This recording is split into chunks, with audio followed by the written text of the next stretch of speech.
காசாவுடனான போர் நிறுத்தம் குறித்த பேச்சுவார்த்தைக்கு இஸ்ரேல் ஒத்துழைப்பு அளிக்க கோரி அந்நாட்டின் டெல் அவிவ் நகரில் ஆயிரக்கணக்கானோர் போராட்டத்தில் ஈடுபட்டனர். பதாகைகள் ஏந்தியபடி தீயிட்டு கொளுத்தி முழக்கங்கள் எழுப்பிய அவர்கள் ஹமாஸ் பிடியில் உள்ள எஞ்சிய இஸ்ரேலியர்களை மீட்க வேண்டும் என்று கோரிக்கை விடுத்தனர்.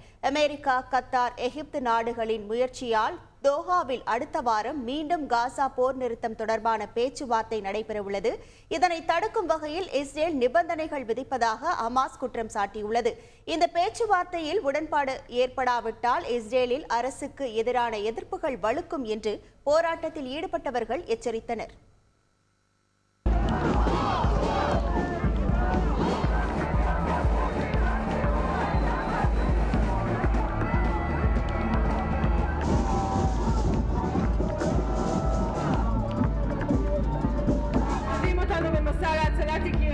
חודשים ממש לא יחנקו בושה.